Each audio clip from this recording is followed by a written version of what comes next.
خان صاحب بریلوی جو ہیں وہ ملفوظات میں لکھتے ہیں کہ ان یعنی خان صاحب بریلوی کے ایک پیر بھائی مولوی برکات احمد صاحب کے انتقال کے دن مولوی سید امیر احمد صاحب مرحوم خواب میں زیارت اقدس حضور صلی اللہ علیہ وسلم سے مشرف ہوئے کہ گھوڑے پر تشریف لیے جاتے ہیں. عرض کی یا رسول اللہ حضور کہاں تشریف لیے جاتے ہیں؟ فرمایا برکات احمد کے جنازے کی نماز پڑھنے. اور پھر آگے چل کر جو ہے وہ اسی لائن میں شاید جو ہے وہ کتاب کا یہ صفحہ ہاں اسی لائن میں جو ہے وہ یہ چل کر احمد رضا خان صاحب بریلوی کہتے ہیں کہ وہ جنازہ کہ الحمدللہ یہ جنازہ مبارکہ میں نے پڑھایا. کہ احمد رضا خان بریلوی صاحب فرما رہے ہیں اس میں کہ الحمدللہ یہ جنازہ مبارکہ میں نے پڑھایا اور یہ وہی برکات احمد صلی اللہ علیہ وسلم تھی کہ محبت پیر و مرشد کے سبب انہیں حاصل ہوئیں. تو براہین قاطعہ میں جو کچھ جو ہے وہ نقل کیا گیا ہے. اچھا میں یہ بتانا چاہوں گا کہ یہ سکین پیج ہم جو ہے وہ ساتھ میں ویڈیو میں بھی اپلوڈ کر رہے ہیں. تو البراہین قاطعہ میں جو کچھ نقل کیا گیا ہے وہ سب خواب ہی خواب تھا اور یہاں تو زیارت خواب میں ہوئی ہے. باقی جنازہ کی نماز کی امامت خان صاحب نے تو عالم بیداری میں کی ہے.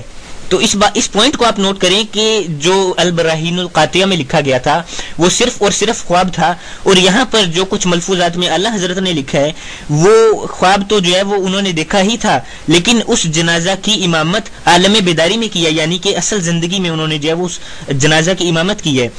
تو اور اس میں وہ حضرت صلی اللہ علیہ وسلم کو اپنا مقتدی بنا کر اور یہ بتائے بغیر کہ آپ پہلی صف میں کھڑے تھے یا مقتدیوں کے پیچھے کہیں دوسری اور تیسری صف وغیرہ میں معاذ اللہ تعالی کہ کس قدر نازاں اور فرح ہیں کہ الحمدللہ یہ جنازہ میں نے پڑھایا. اور اگر اس خواب کو اپنے ظاہر پر ہی حمل کیا جائے تو کیا یہ گستاخی نہیں ہے کہ خان صاحب تو امام بنے اور فخر دو عالم حضرت محمد رسول اللہ صلی اللہ علیہ وسلم وبارک وسلم ان کے مقتدی بنے اور خان صاحب کو اس پر بے حد فخر اور ناز ہو. تو کیا ان کے اس قاعدہ کے مطابق العیاذ باللہ تعالی اس سے یہ ثابت نہیں ہو رہا کہ خان صاحب حضرت صلی اللہ علیہ وسلم کو اپنا مقتدی بنا رہے ہیں؟ شاید اس موقع پر خان صاحب سرور و وجد میں آ کر یہ بھی پڑھتے رہے ہوں یہ فخر کم ہے کچھ اس جان ناتواں کے لیے یہ فخر کم ہے کچھ اس جان ناتواں کے لیے تیری نظر نے چنا مجھ کو امتحان کے لیے.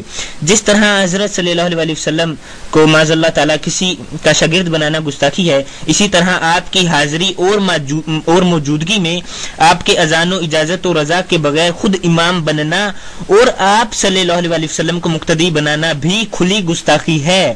مگر چونکہ یہ خان صاحب کا معاملہ ہے اس لیے اس میں کچھ برا محسوس نہیں کیا جاتا. ہاں جب کسی دیوبندی کی بات ہو تو خان صاحب اور ان کی ضروریت انتہائی تیش اور غصہ میں آ کر آسمان سر پر اٹھا لیتے ہیں. تو میں اپنی یہ بات جو ہے وہ ختم کرتا ہوں اور بریلوی حضرات کو جو ساتھی جو ہیں وہ یوٹیوب پر آ کر سنتے ہیں اور یہ ویڈیوز دیکھتے ہیں ان کو چاہوں گا کہ اس پوائنٹ پر بھی غور کریں. اگر آپ کو کسی حوالہ جات میں یا کسی بات میں کوئی اشکال ہے تو آپ اس پر ویڈیو بنا سکتے ہیں اور ایک ویب سائٹ ہے www.ahlehaq.com/forum اس میں آ کر بھی جو ہے وہ ڈسکشن فورم ہم نے بنائی ہے آپ ساتھیوں کے لیے وہاں آ کر بھی پوچھ سکتے ہیں. تو اگر کسی کو لنک چاہیے ہو تو انشاءاللہ وہ اسی ویڈیو کی ڈسکرپشن میں ہوگا. وعلیکم السلام ورحمۃ اللہ وبرکاتہ.